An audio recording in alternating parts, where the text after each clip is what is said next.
Final बोलना। देख मैंने 10 में खरीदी किया था, चल तू साथ में ले ले, चल। 5 दूंगा। तू भी क्या याद करेगा, 5 में दे दिया, देखो ले ले।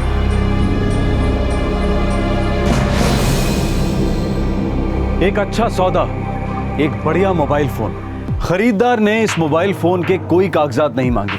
बेचने वाले से ये बिल्कुल नहीं पूछा कि क्या ये मोबाइल फोन उसका है या किसी और का। एक बिना कागजात का सेकेंड हैंड मोबाइल फोन अगर किसी को 1/3 दाम पर मिल रहा है तो वो सौदा अपने आप में एक दस्तक है, एक वार्निंग है कि क्या ये मोबाइल फोन सही जगह से आया है या फिर जुर्म के दलदल से।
हट जाओ, पीछे होइए, पीछे होइए, हट जाओ, चलिए पीछे पीछे।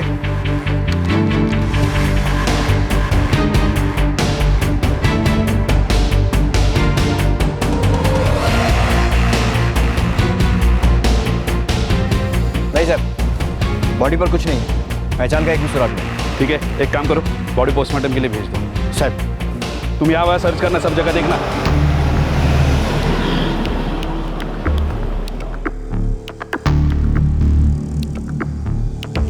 सर मैंने पूरा एरिया छान मारा, कोई भी इस आदमी को नहीं जानता था और मर्डर के बारे में भी किसी को कुछ पता नहीं।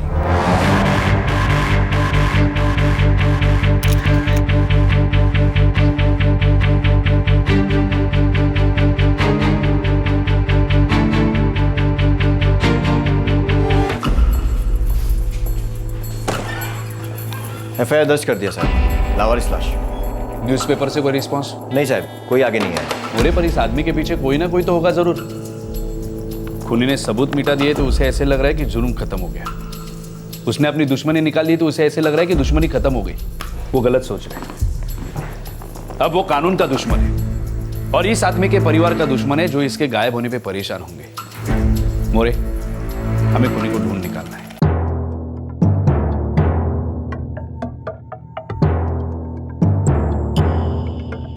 नहीं साहब, कुछ भी नहीं है।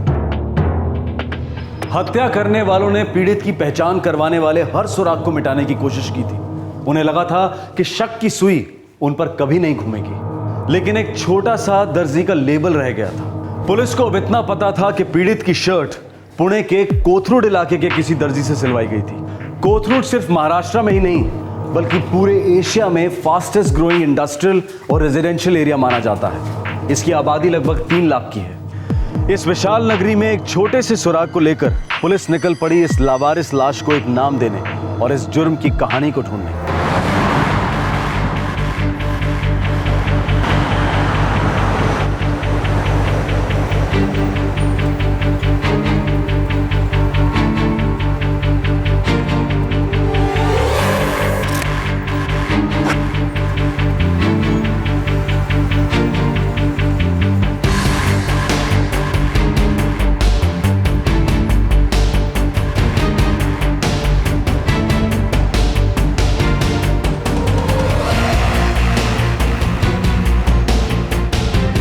साहब कोथरूड के पूरे इलाके में हर दर्जी की दुकान को ट्रैक करने में न जाने कितने दिन जाएंगे, बहुत सारे आदमी भी लगेंगे। नहीं मोरे, 3-4 दर्जियों से काम चल जाएगा। इस कोथरूड के पूरे एरिया को पहचानो। 3 इलाके हैं, हायर क्लास, मिडिल क्लास और लोअर क्लास। इन सभी एरिया में से एक दो दर्जी की दुकानें ट्रैक करो और सभी को क्वेश्चनिंग के लिए बोलो। साहब लेबल पर कोथरूड के अलावा मोहन भी लिखा हुआ है। इसका मतलब या तो इस टेलर का नाम मोहन है या इसकी दुकान का नाम मोहन है। जिन दर्जियों का हम क्वेश्चनिंग के लिए बुलाएंगे उनमें से किसी ना किसी ने तो मोहन टेलर का नाम जरूर सुना होगा। एक चांस लेकर देखते हैं।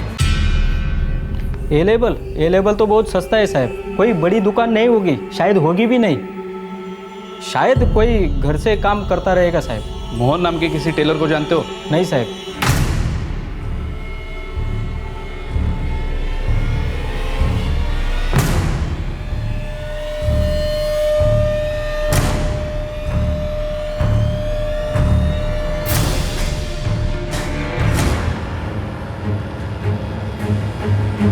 हाँ साहब, ये नाम मैंने सुना है कभी। किससे? मेरे पास एक चेतन नाम का कारीगर काम करता था। उसने कहा था उसने किसी मोहन मास्टर के यहाँ काम सीखा था। ये चेतन कहाँ मिलेगा? अभी वो मेरे टच में नहीं है, लेकिन हाँ उसका मोबाइल नंबर है मेरे पास।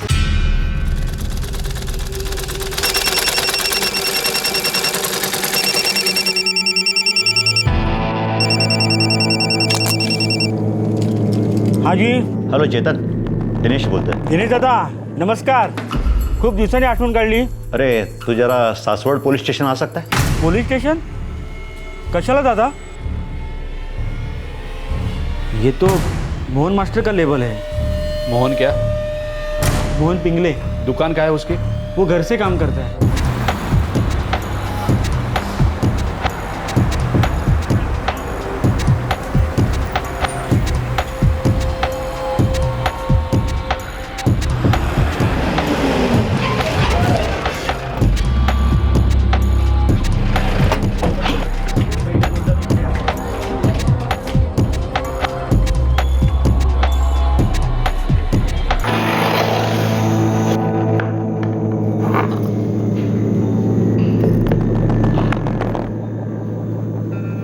हाँ साहब, ये लेबल तो मेरा ही है। मतलब जाहिर है कि ये शर्ट आपने सी है। हाँ साहब। हम सिर्फ इतना जानना चाहते हैं ये शर्ट है किसकी?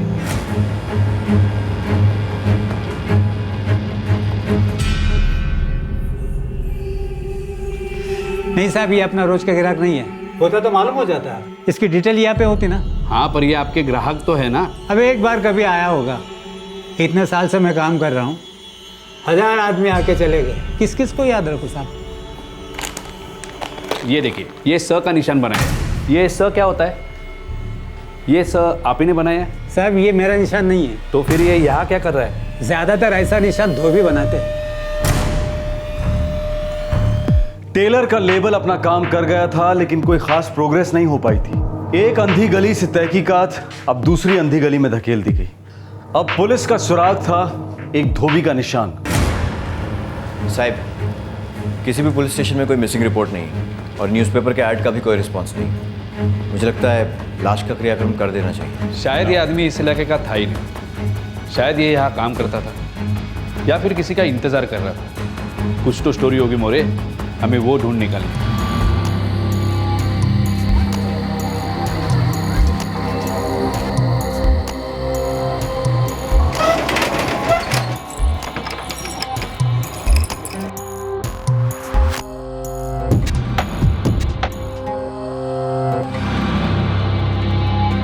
तुम्ही डायल केलेला नंबर सध्या स्विच ऑफ आहे.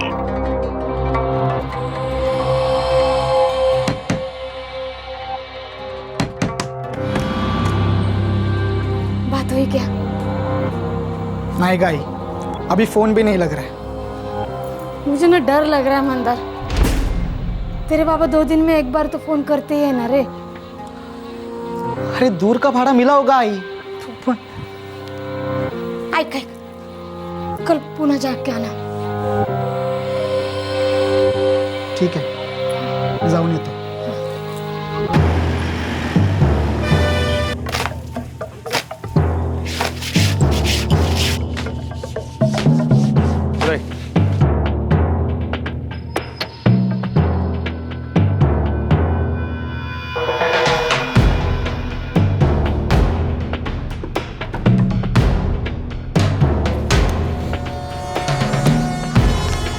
हो दादा, मला सांगा सखाराम कुठे आहे? सखाराम ते समोर आहेत ते?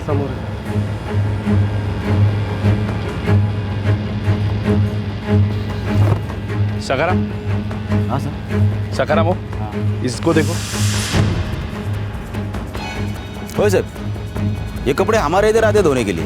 देखो सकारम, जिस आदमी के बदन पर यह कमीज थी ना, उसे मार दिया गया और हम उसकी पहचान करने में लगे। कुछ बता सकते हो?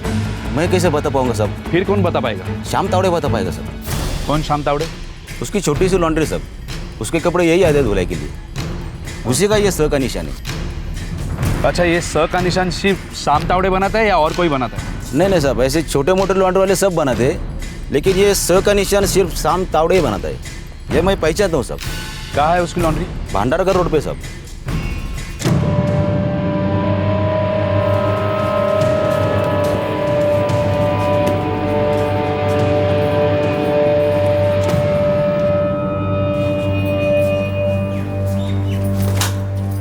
नमस्कार काकू, मी मंदार, रामराव खरड़े का लड़का जो यहाँ रहते। अरे हाँ हाँ, खराड़े भाऊ को जानती हूँ मैं। बाबा का फोन नहीं लग रहा है काकू, आप बता सकते कहाँ गए होंगे? नहीं रे, अरे 2 दिन से मैंने भी देखा नहीं है उनको। कहीं पुणे के बाहर का भाड़ा लग गया होगा। आ जाएंगे, टेंशन नको घेऊस। आएंगे तो बताएंगे आप फोन करने को। हाँ, तू टेंशन घेऊ नकोस रे पोरा, येतील तुझे बाबा।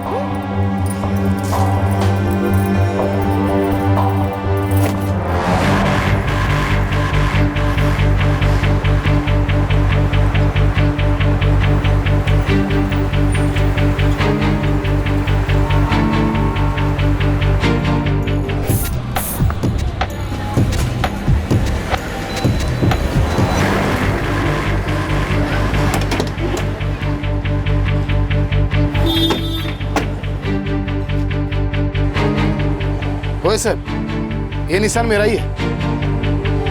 स से श्याम तावड़े, माहित सर। ग्राहक कौन है? रामराव खरडे, टैक्सी ड्राइवर है सर।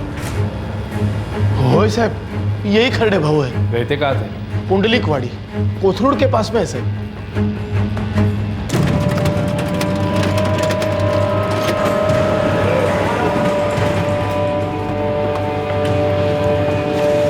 या सर।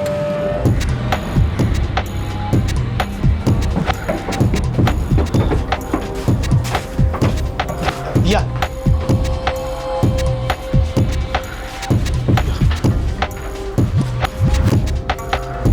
साहब, ये रहा उसका घर। 2 दिन से कपड़े भी नहीं आए साहब। पड़ोस में पूछते साहब।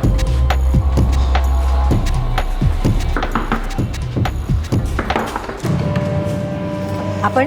पुलिस, ये रामराव खरडे आपका पड़ोसी अकेला रहता है? हाँ, खोली भाड़े पे ले रखी है उन्होंने। बीवी बच्चे गांव में रहते हैं। लेकिन साहब, क्या बात है? गांव कहाँ है? वेल्हे गांव। कुछ गड़बड़ है क्या साहब? नहीं, सवेरे मंदार भी आया था। खरडे भाऊ का लड़का अपने बाबा को ढूंढ रहा था। लई टेंशन में था साहब। बोल रहा था 2 दिन से उनके बाबा ने फोन नहीं किया घर में। मंदार का नंबर है आपके पास? हाँ है, लेकिन साहब बात क्या है?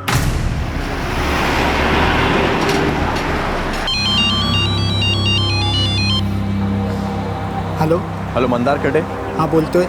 आप PSI मोरे बोल रहा हूँ, सासवड़ पुलिस स्टेशन से। सुनो, एक काम करो, तुम ताबड़तोड़ पुणे लौटाओ। क्यों सर, क्या बात है? वो तुम्हारे बाबा रामराव खरडे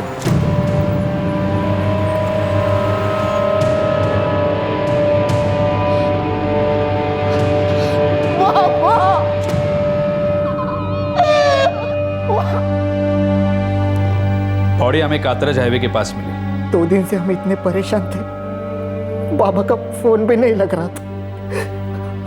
आज सुबह ही मैं बाबा के खोली पर जाकर आया। तुम्हारे बाबा तुम्हें फोन कहाँ से करते थे? सेल फोन था उनके पास? था ना साहब, वो पुणे में प्राइवेट टैक्सी चलाते थे। कौन सी गाड़ी चलाते थे? टाटा इंडिका।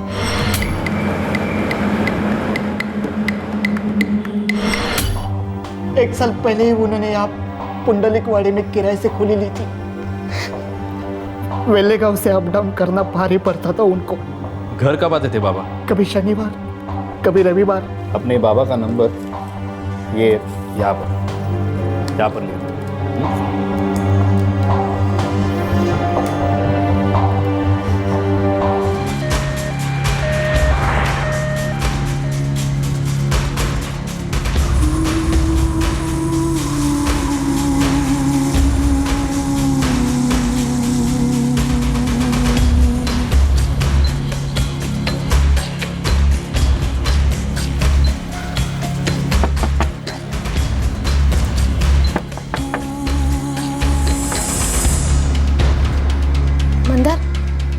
मिला बाबा से? बात हुई उनसे? क्या हुआ? हाँ? चुप चुप क्यों है तू? क्या हो तेरे बाबा को?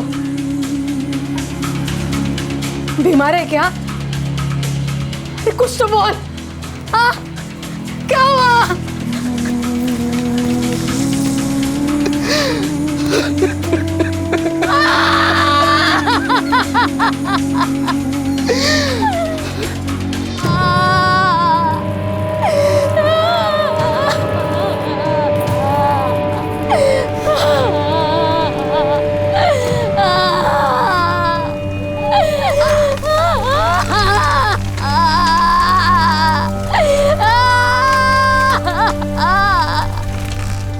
चार दिनों में पुणे पुलिस ने एक लावारिस लाश की आइडेंटिटी को ढूंढ निकाला, जो लगभग बिना किसी सुराग के पुणे के पास हाईवे पर पाई गई थी। पर इस बात की कोई खबर नहीं थी कि इस बुजुर्ग प्राइवेट टैक्सी ड्राइवर की हत्या क्यों हुई होगी और किसने की होगी। कौन है तो कुतरा? किसने मारा तेरे बाबा को? पता नहीं आई, पुलिस ढूंढ रही है। बाबा की टैक्सी भी अभी तक मिली नहीं है उन्हें। बाबा की लाश उन्हें कातरज हाईवे के पास से मिली। कुछ गड़बड़ होते तो बताते मुझे। कुछ बताया नहीं, कुछ नहीं।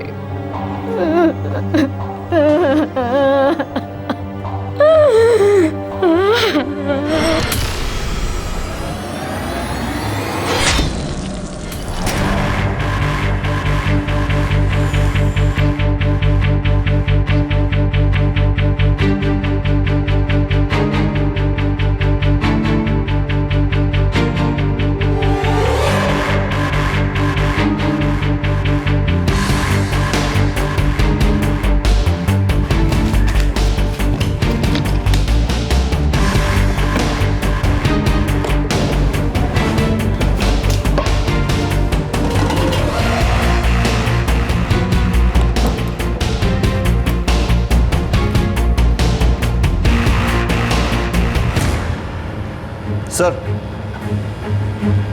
गाड़ी के रजिस्ट्रेशन की फोटोकॉपी। मोरे, जिसने मर्डर किया है रामराव खरडे की गाड़ी उसी के पास है, या फिर उसने भेज दी।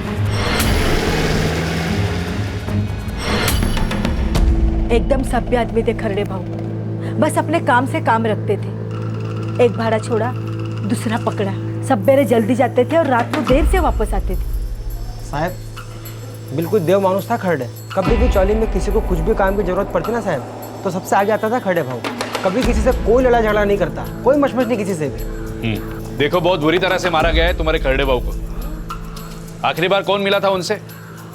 हाँ साहब, 24 मई की शाम को मैंने उन्हें देखा था। कुछ बात हुई? कुछ बताया कहाँ जा रहे? बात तो नहीं हुई साहब, लेकिन साहब वो अकेले नहीं थे, उनके साथ में कोई तो था।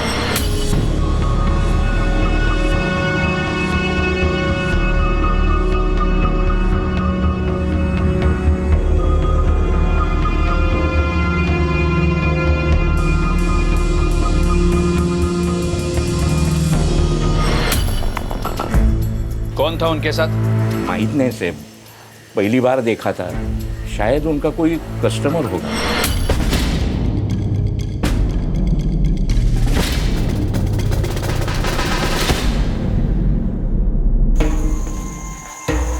कुठे चाललायस तू? काम पे। और मुझे कभी बताओगे क्या काम करते हो? मैं तेरे को कभी पूछता हूँ क्या एक एक पैसे का हिसाब? हाँ, मैंने क्या आखिरी तारीख में तेरे हाथ में पैसे रख देता हूँ ना? नागेश, काफी नहीं है। मैं जानना ही चाहती हूँ तुम ऐसा क्या काम करते हो पुणे में जो पिछले 8 साल से तुम टाल रहे हो।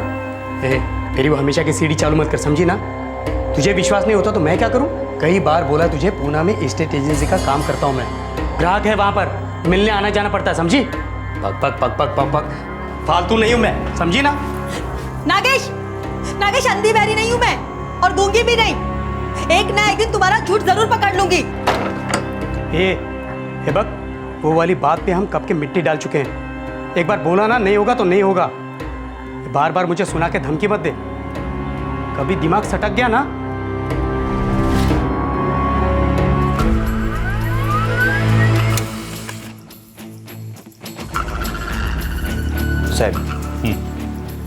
साहब रामराव खर्डे के फ़ोन रिकॉर्ड्स में आखिरी के कुछ इनकमिंग पब्लिक टेलीफोन के हैं। और आउटगोइंग?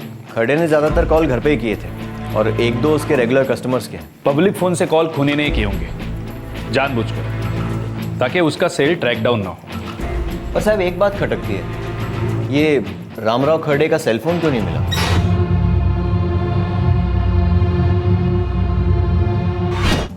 खूनी ले गया होगा साथ में।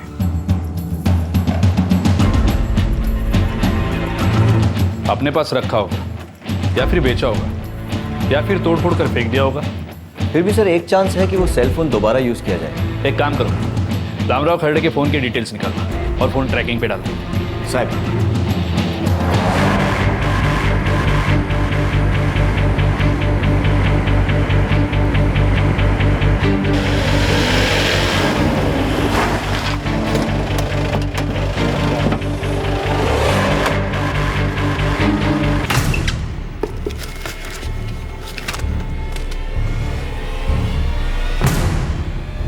बाबा ने 1 साल पहले ही वो मोबाइल खरीदा था। मुझे नहीं लगता उसके कागजात यहाँ घर पे होंगे। उनकी पुणे की खोली में भी नहीं थे। कहीं तो होने चाहिए, नहीं? सर यहाँ है। यही है। थैंक यू, इससे बड़ी हेल्प होगी।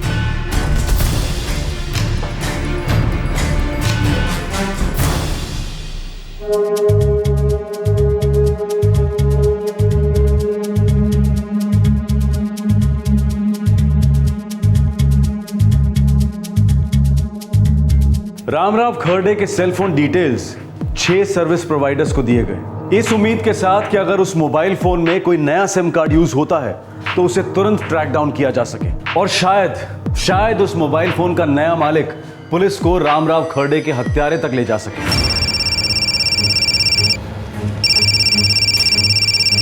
पीआई बाग सासवड़ पुलिस स्टेशन। सर मैं डाटा प्रोटोन से रश्मि बोल रही हूँ। आपने एक इंस्ट्रूमेंट ट्रैकिंग पर डालने की रिक्वेस्ट की थी। करेक्ट। सर वो सेल फोन हमारे एक सिम कार्ड के साथ 26 मई को एक्टिवेट हुआ है। अच्छा 26 मई। Yes sir. और बता सकते हैं ये इंस्ट्रूमेंट कहाँ ट्रैक हुआ है, किसके पास है? Sure sir. ये सोलापुर में सुरेश मापसेकर के पास है। Thank you very much. 26 मई को फ़ोन एक्टिवेट हुआ था सर और हमें रामराव की बॉडी 25 मई को मिली थी। सुरेश मापसेकर, सोलापुर। फ़ोन मत करना, सीधे घसीट लेना। सर शोलापुर का सुरेश मापसेकर नाम सुना है कभी? नहीं सर, मैं किसी सुरेश मापसेकर को नहीं जानता, सच में नहीं जानता।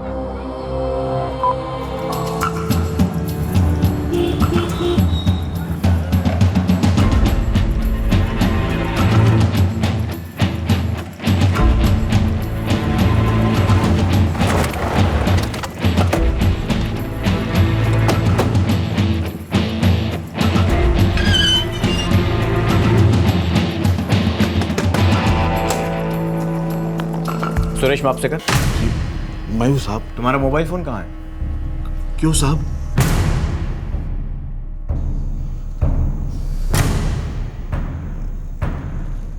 नहीं पहचानता साहब। मैं बताता हूँ, ये रामराव खर्डे है, उम्र 56 साल, पुणे में टैक्सी ड्राइवर थे, जिसे तूने 24 मई को मार डाला और लाश कातरज हाईवे के पास फेंक दी। आई शपथ साहब, जब मैं इन्हें जानता नहीं तो मारूंगा क्यों साहब? जानते नहीं, मारा भी नहीं, तो फिर मुझे एक बात बताओ मापसेकर, ये रामराव खर्डे का मोबाइल तुम्हारे पास क्या कर रहा है? आई शपथ साहब, मुझे नहीं मालूम कि ये मोबाइल पहले किसका था। मैंने तो इसे सेकंड हैंड में खरीदा। किससे खरीदा? एक प्रताप कामले है। कौन प्रताप कामले? मेरे घर के पास ही रहता है, थोड़ी जान पहचान है बस, सब और कुछ नहीं।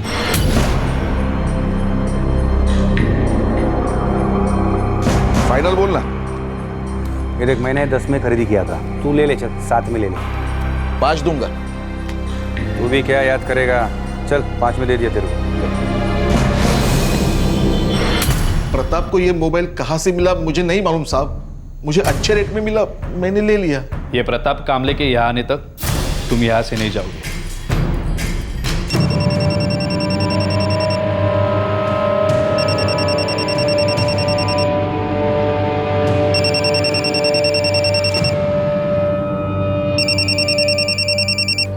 हेलो, प्रताप कामले। प्रताप कामले? हाँ, प्रताप कामड़े। एक नया नाम उभरा है इस केस में, कभी सुना है? नहीं तो सर। ठीक है।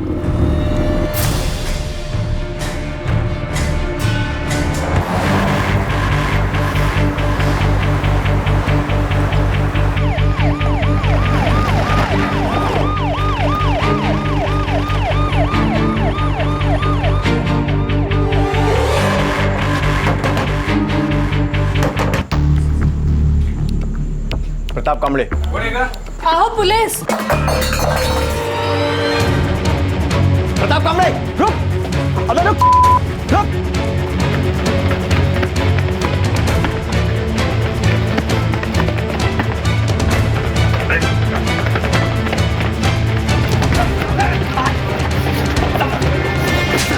मैंने कुछ नहीं किया था, मैं बताता हूँ, मैंने साहब मैंने कुछ नहीं किया साहब। मेरा यकीन कुछ नहीं किया साहब। कसम से मैंने कुछ नहीं किया साहब। कुछ नहीं किया साहब। रामराव खरड़े के साथ मेरा कोई दुश्मनी नहीं था। कसम से साहब नहीं था। मैं तो बस वही करता गया जो मेरे को बोला गया था साहब।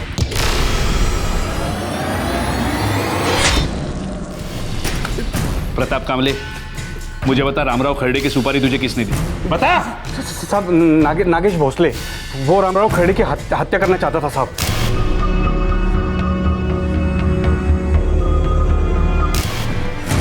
कौन नागेश भोसले? साहब वो भी सोलापुर में रहता है, वो काम पुणे में करता है। क्या काम करता है? वो क्या काम करता है? सब वो सब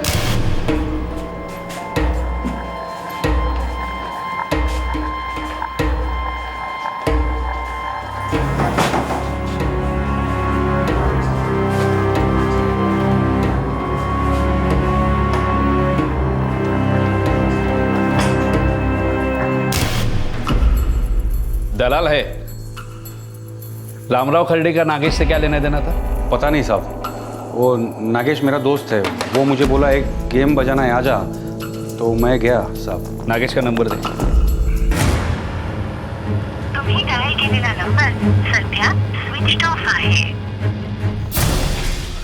बता नागेश किधर है?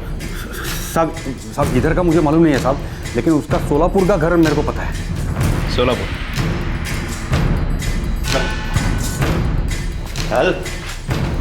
अहो साहब, इस मर्डर से मेरा कोई वास्ता नहीं है। मैंने तो सिर्फ वो मोबाइल सेकंड हैंड में खरीदा था। इस सब के बारे में मैं कुछ नहीं जानता। मुझे लगा कि वो मोबाइल प्रताप का होगा। ये आगे के लिए दस्तक है, पूरी इंक्वायरी करने के बाद चीजें खरीदना। चल। ये तो सर।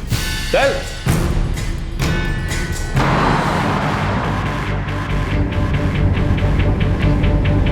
नागेश भोसले, हाँ ये भी शोलापुर से है। नहीं सर, मैंने ये नाम पहले कभी नहीं सुना। और ये ऐसे अजीब अजीब नाम कहाँ से और क्यों आ रही है बाबा के केस में? तेरे बाबा खाली टैक्सी चलाते थे या किसी लफड़ेबाजी में भी थे? लफड़ेबाजी? क्या मतलब साहब? ये नागेश भोसले दलाल है लड़कियों का। ऐसा मैं कब बोलूं साहब? मेरे पिताजी बहुत भले इंसान थे, वो ऐसे किसी काम में शामिल नहीं हो सकते। नहीं साहब। ये नागेश भोसले का नंबर ट्रैकिंग पे डाल दो। हो साहब। मैं कब से सोच रहा हूँ कि एक कॉल गर्ल दलाल और इस सीधे साधे टैक्सी ड्राइवर के बीच में क्या कनेक्शन है। साहब चाल में खरड़े के बारे में सब लोग अच्छा ही बोल रहे थे, ना किसी ने कुछ अजीब देखा और ना कुछ अजीब सुना। हाँ, पर इसका मतलब ये तो नहीं ना मोरे कि कुछ अजीब हो ही नहीं रहा था।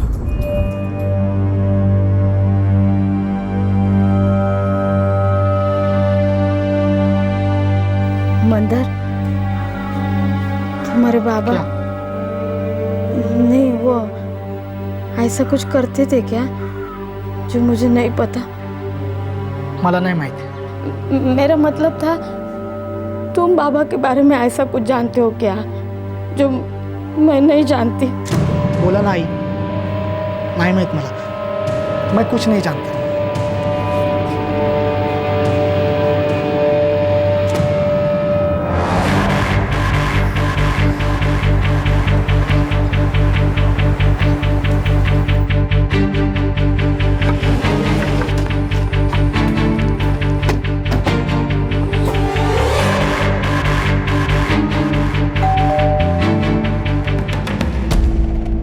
मला खरंच नाही माहिती आहे सर, मेरे पति पूना में ही है, यहाँ नहीं है। पूना में कहा? पता नहीं। और अगर आपको पता चले तो मुझे भी बता देना, और ये भी बता दीजिएगा कि वो काम क्या करते हैं। पति है आपके? तो क्या सब पति अपनी पत्नियों को सब कुछ बताते हैं? 8 साल हुए आपकी शादी को। साल गुजरने से दूरियां कम नहीं होती, अक्सर बढ़ जाती है।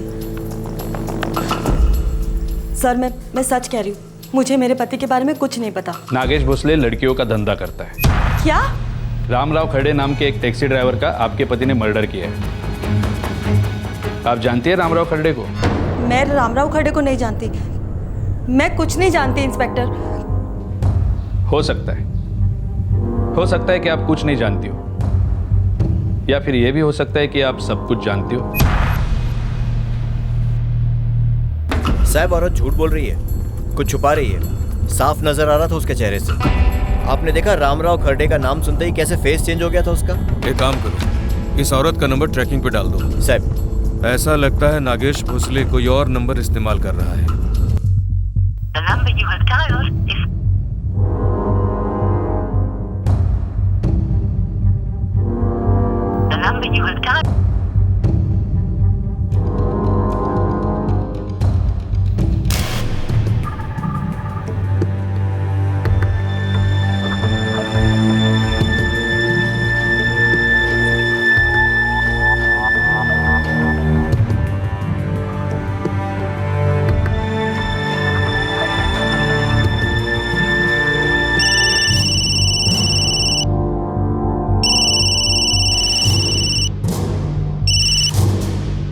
हेलो, रामराव खड़े?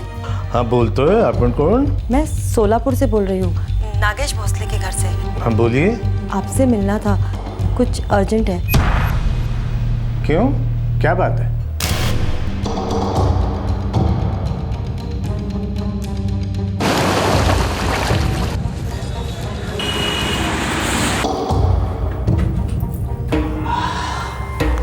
मत जाओ ना। धंधे का टाइम है, क्लाइंट लोग के फ़ोन पे फ़ोन आ रहे हैं, नया दिखाओ नया दिखाओ। ये सारे मर्दों को बस एक ही चीज़ के बारे में इंटरेस्ट रहता है, नहीं? अरे वो लोग ऐसा सोचते हैं, इसी के लिए तो अपना धंधा चलता है। हाँ मेरी जलेबी, चल चलने दे मुझे, लेट हो गया है। मैं भी साथ चलूं? हाँ मैं भी साथ चलूं? तू क्या करेगी आके? एक तो धंधे की लगी पड़ी है और ऊपर से तेरा टेंशन। चल बैठी रहे चुपचाप, फोन पे टच पे रहना। नहीं मालूम साहब, नहीं मालूम। दिमाग पर जोर दे प्रताप, वरना हम कहीं और जोर लगाएंगे। खरंच हो, नहीं मालूम। वो नागेश पूना और मुंबई दोनों जगह काम करता है, लेकिन अभी इस वक्त वो कहाँ है मुझे नहीं मालूम साहब। रामराव खरडे की प्राइवेट टैक्सी थी, वो कहाँ है? नागेश ने राजू को बोला था कार ठिकाने लगाने को। राजू? वो पूना का ही है, भवानीपेट में रहता है।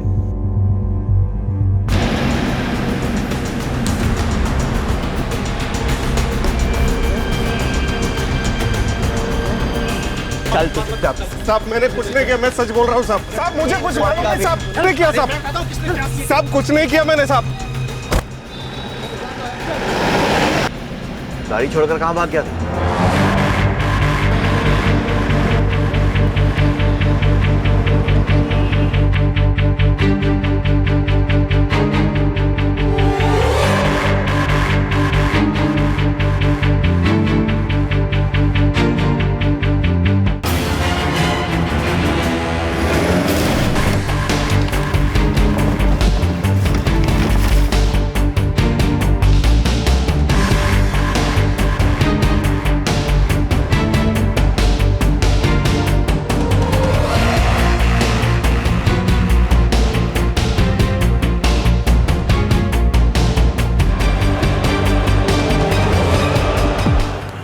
रामराव खरडे की हत्या में शामिल 2 लोगों को पुणे पुलिस ने पकड़ लिया। रामराव की टैक्सी भी मिल गई और कत्ल में इस्तेमाल किया गया चाकू भी बरामद कर लिया गया। लेकिन रामराव खरडे की हत्या का कारण, वो राज सिर्फ एक ही आदमी जानता था। वो इस केस का मुख्य अपराधी नागेश भोसले था, जो अब तक पुलिस के हाथ नहीं लगा था, और उसे पकड़े बिना ये केस अधूरा ही रहता।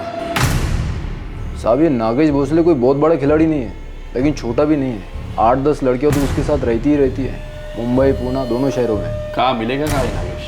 ये पूना में तो पक्का नहीं है साहब अभी। फिर पूना में होता है तो कहाँ होता है? पूना में वो होटल है ना साहब, गुनगुन, उसमें रूम फिक्स रहता है उसका। वो फर्ग्यूसन रोड वाला? हाँ साहब, सप्लाई भी वही से होती है। छोटे बड़े सब व्यापारी आते हैं वहाँ 1-2 रात के लिए। साहब वो नागेश और उसकी लड़कियाँ मस्त नोट छाप रेला है, 1 नंबर।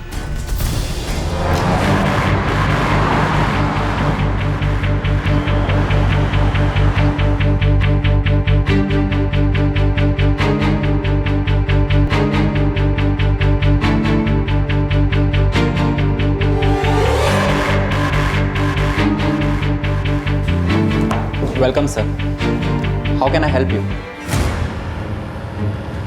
देखिए, आपको किसी ने गलत खबर दी है। हमारे यहाँ ये सब नहीं होता। पक्का आपको गलत टिप मिली है। देख भाई मैनेजर, अगर तूने हमें नागेश भोसले नहीं दिया तो एक बात तो पक्की है, ये तेरा होटल कबाड़ खाना बन जाएगा और तुझे हम नागेश भोसले बनाकर किसी अंधी गली में ठोक देंगे। मंजूर है? वो नागेश? वो नागेश क्या? वो यहाँ आने वाला है। कब?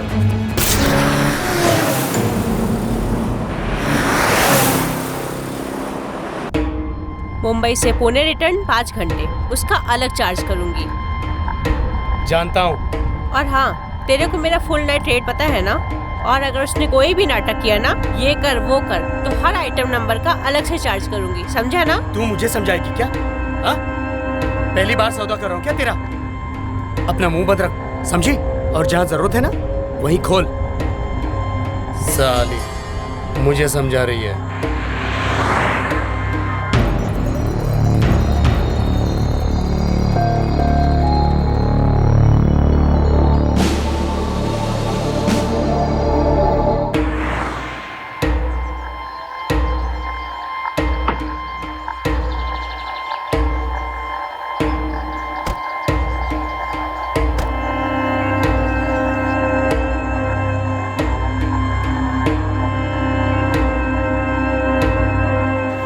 Excuse me, 405।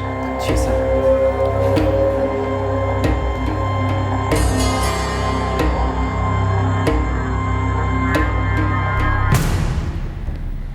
नागेश भोसले।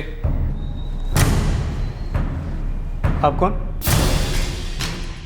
अरे साहब, आप क्या बात कर रहे हैं? मेरे कुछ समझ में नहीं आ रहा। मैं इनमें से किसी को नहीं जानता। कौन प्रताप कामले, कौन राजू टकलिया, कौन रामराव खड़े? सच में? हाँ साहब। पर इन तीनों के नाम तो तुम ऐसे ले रहे हो जैसे ये तुम्हारे लंगोटिया यार है।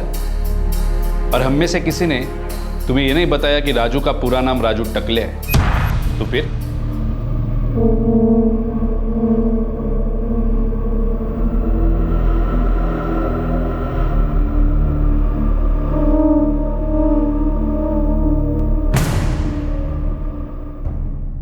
रेडी है तो बोल, या और जिलेबियाँ खाएगा? नहीं साहब, वो रामराव कर ले आगे। वो मेरी लाइफ की वाट लगा रहा था। कनेक्शन क्या था तुम दोनों के बीच? हा? वो रात मैं आपकी लाइफ नहीं भूलूंगा साहब।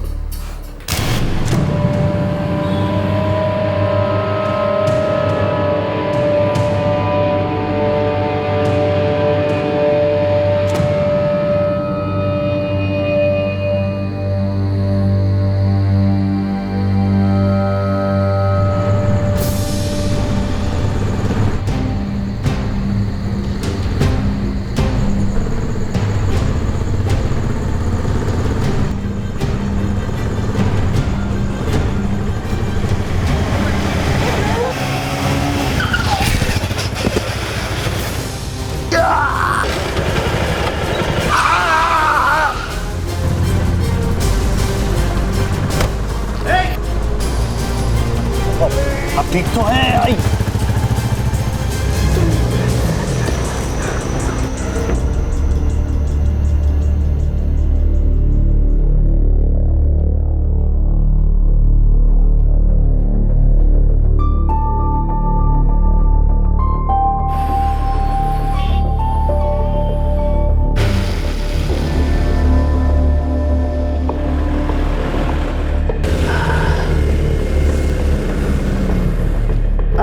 बस यही रहता हूँ मैं।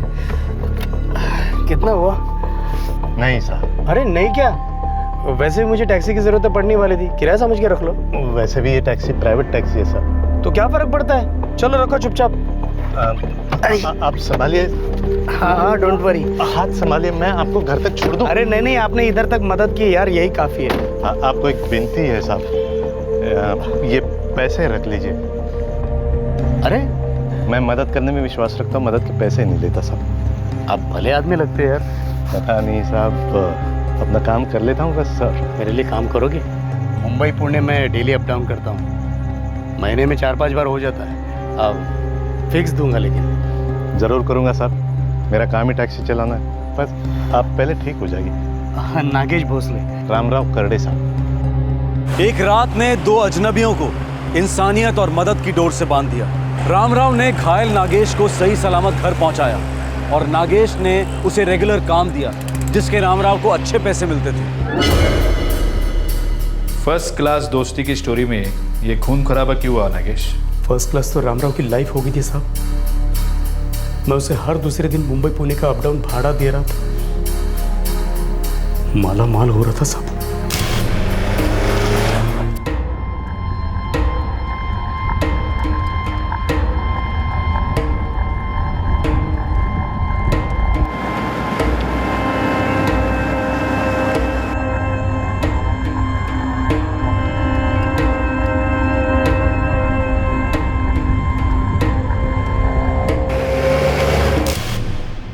तो हुआ क्या?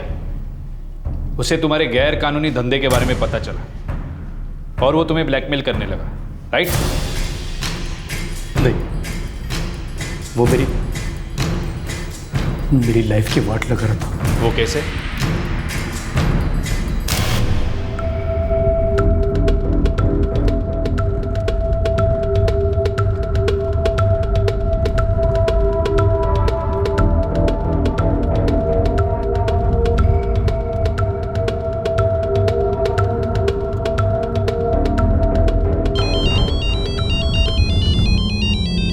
एक मिनट।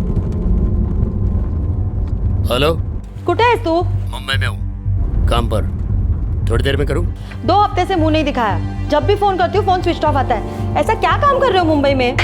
लौट के बताता हूँ, आज रात की ट्रेन है। नहीं, मुझे अभी बताओ। ऐसा क्या काम कर रहे हो मुंबई में, वो भी पूरे 2 हफ्ते से? अरे मैं काम के बीच में हूँ। किस काम के बीच में हो? बोला ना, आके बताता हूँ। अच्छा, मतलब तब तक कोई और झूठ सोच लोगे, है ना? रामराव, पुणे। हाँ साहब। मैं भी पुणे चलूंगी।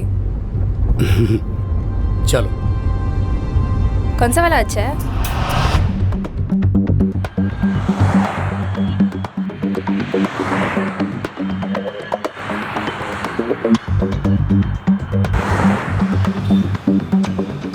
सोलापुर जाना पड़ेगा मुझे। तो पुणे कब लौटोगे? आज रात? नहीं, आज रात तो उसके साथ रहोगे ना, लेकिन कल सुबह जरूर आ जाना, ओके? कल सुबह नहीं, परसों। परसों क्यों? मैं यहाँ पर अकेली बोर हो जाऊंगी। और मैं वहाँ तड़पूंगा अकेला, उसका क्या? सोनू, बीवी के साथ में रहूंगा ना तो मेरे माइंड में तो ही रहती है, समझी? सच्ची?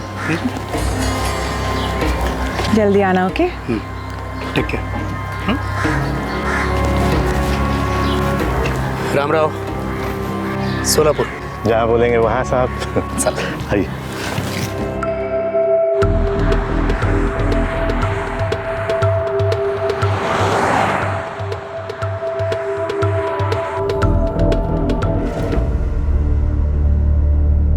ओके रामराव, चला।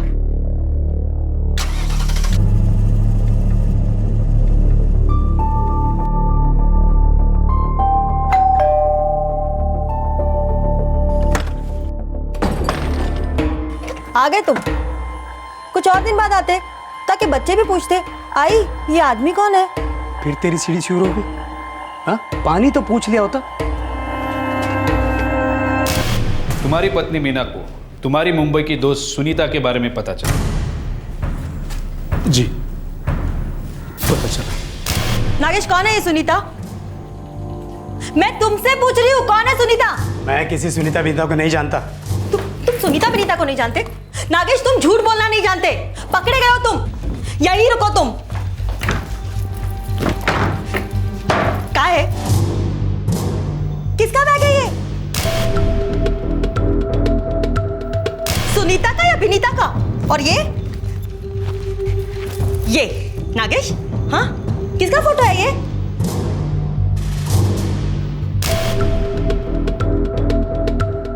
क्या कर रहे थे तुम लोग? फोटो खेल रहे थे? नागेश, उस लड़की ने 27 कॉल किए तुम्हारे फोन पर, शायद डर के कि कहीं ये बैग उस गाड़ी से मेरे हाथ में ना लग जाए। लेकिन देखो, ये बैग तो मेरे हाथ में लग गया नागेश। तुम्हारी रखेल का बैग मेरे हाथ में लग गया। बैग तुम्हारे पास कैसे आया? क्या फर्क पड़ता है? देखो मीना, बैठ के बात करते हैं। अब बात सिर्फ हमारे वकील करेंगे नागेश, और ये डिवोर्स तुम्हें इतना भारी पड़ेगा कि जिंदगी भर याद रखोगे तुम। बड़े बाप की इकलौती औलाद है मेरी पत्नी मीना, और उसे पता चल गया था कि मेरा अफेयर चल रहा है।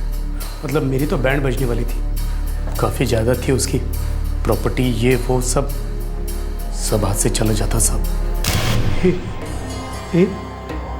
मीनू, चाहिए तो तुम थप्पड़ मार, लातों से मार, हाथों से मार, कुछ भी कर, लेकिन मीनू, ये नो डिवोर्स। मैं जानता हूँ ये मेरी सबसे बड़ी गलती है, लेकिन एक बार माफ कर दे।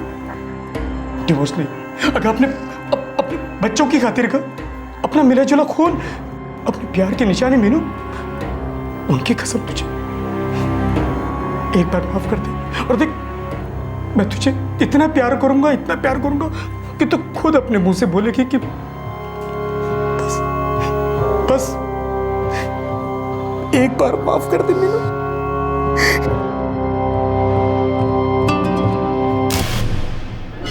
मीना के पैरों पे गिड़गिड़ाकर मैंने अपनी शादी टूटने से बचाए थे सब, लेकिन ये खतरा हमेशा रहता था कि वो मुझे छोड़ के चली जाएगी।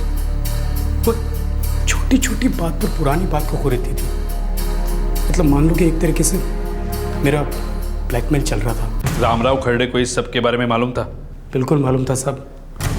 उसी की वजह से तो मुझे अपनी बीवी के सामने रेंगना पड़ा था। चुगलीखोर कहीं का। तुम्हारे कहने का मतलब ये है कि रामराव खरड़े ने तुम्हारी पत्नी मीना को तुम्हारे अफेयर के बारे में बताया? और कोई हो ही नहीं सकता साहब, वही होगा। नागेश भोसले ने यह अनुमान लगा लिया था कि रामराव खरड़े ने मीना के सामने उसके अफेयर का भांडा फोड़ दिया था, लेकिन ये सच से कोसों दूर था। मीना जी, आपके पति के अफेयर के बारे में आपको रामराव खरड़े ने बताया? बिल्कुल नहीं, वो तो सुनीता को ही नागेश की पत्नी मानते थे। वो मुझे जानते तक नहीं थे। वो बस एक बार सुनीता का बैग लौटाने घर आए थे। ओके रामराव, चला।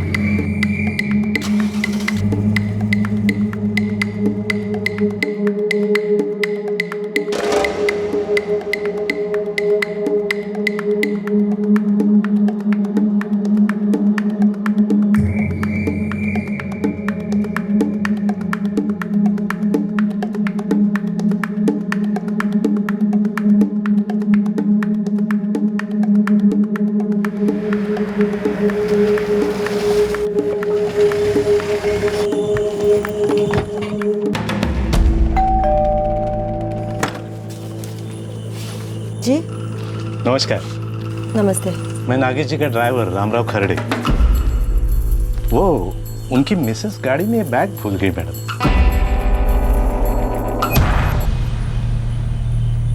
आप नागेश जी की मिसेस को जानते? हाँ, यहाँ आने से पहले मैंने उन्हें पुणे छोड़ा था। अब ठीक है, मैं ये बैग उन्हें दे दूंगी। ठीक है, नमस्कार।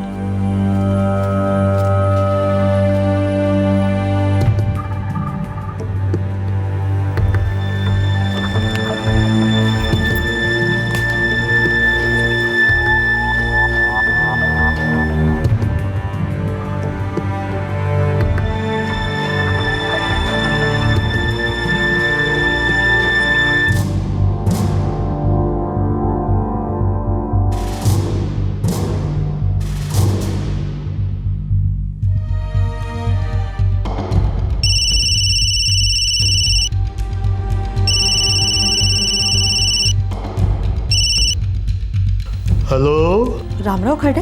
हाँ बोलते हो, अपन कौन? मैं सोलापुर से बोल रही हूँ, नागेश भोसले के घर से। हाँ बोलिए। आपसे मिलना था, कुछ अर्जेंट है। क्यों, क्या बात है? बस यूं ही, लेकिन आप ये बात नागेश को मत बताइएगा। मैंने रामराव को फोन किया था इस सुनीता के बारे में जानकारी निकालने के लिए। ये सब आप मुझे क्यों पूछ रही है मैम साहब? बस यूं ही जानना था। देखिए मैम साहब, नागेश जी ने एक बार मुझे उनकी पत्नी सुनीता जी से मुलाकात करवाई थी। वो मुंबई में रहती हैं और मैं नागेश जी को हर तीसरे दिन पुणे से मुंबई ले जाता हूँ। अच्छा, तो नागेश जी की पत्नी सुनीता जी मुंबई में रहती है। एक बात बताइए खरडे भाऊ, ये नागेश जी पुणे में करते क्या है और मुंबई में सुनीता जी को ही मिलने जाते हैं या कोई और काम भी है वहाँ पर उनका? पता नहीं मैम साहब, मैं ड्राइवर हूँ, गाड़ी चलाता हूँ साहब की। लेकिन आप बताती क्यों नहीं है कि आप उनकी कौन लगती है और ये सब मुझे क्यों पूछ रही है? मैं उनकी एक रिश्तेदार हूँ और ये सब नागेश को बताने की ज़रूरत नहीं है, ठीक है? क्या मैम साहब? यही कि आप बैग लौटाने आए थे और मैं आपसे मिली, सुनीता के बारे में पूछा, बस यही सब, ठीक है?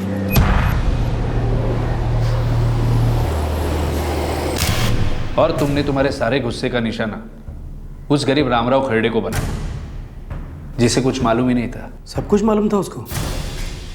आग लगा दी थी उसने मेरे लाइफ में।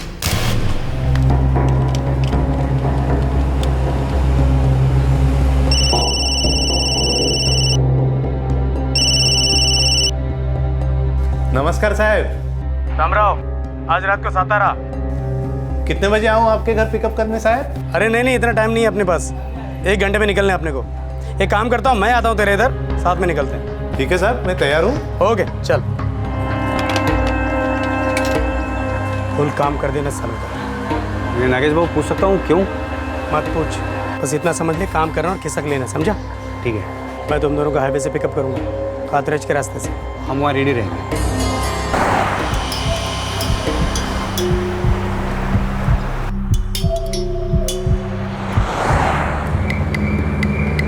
क्या बात है साहब, आज कुछ मूड नहीं लग रहा आपका? अरे नहीं, रामराव जरा आगे लेफ्ट में रोक देना, मेरे 2 बंदे आ रहे हैं। जी साहब।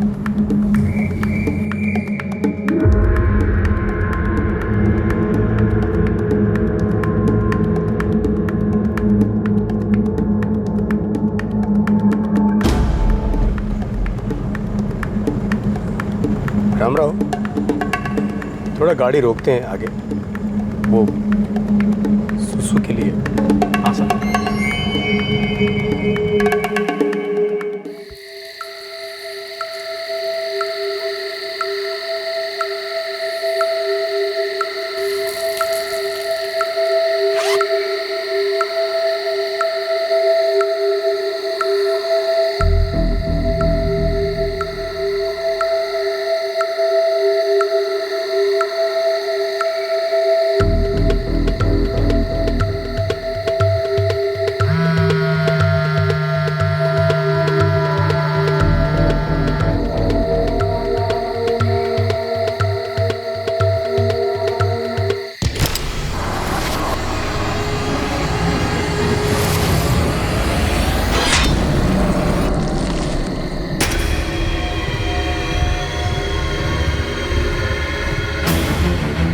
तुम्हारे लाइफ की वाट तुमने और सिर्फ तुमने लगाई है नागेश भोसले, और उन दोनों की भी। रामराव खरडे का तुम्हारे लाइफ से कोई लेना देना नहीं था। उसने सिर्फ एक बार तुम्हारी जान बचाई थी और उसे यही इनाम मिला। चल।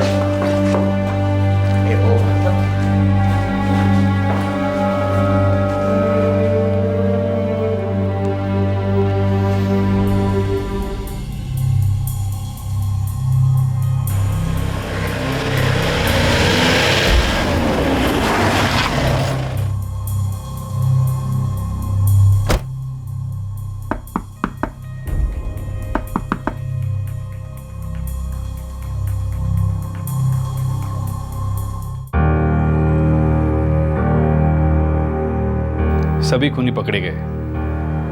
आपके पति भले आदमी थे, उन पे कोई दाग नहीं है। फिर क्यों मारा मेरे बाबा को? नागेश भोसले का शक, उसका डर और उसके गेट ने तुम्हारे बाबा की बली ली मंदार। पर अब नागेश भोसले उसकी कीमत चुकाएगा।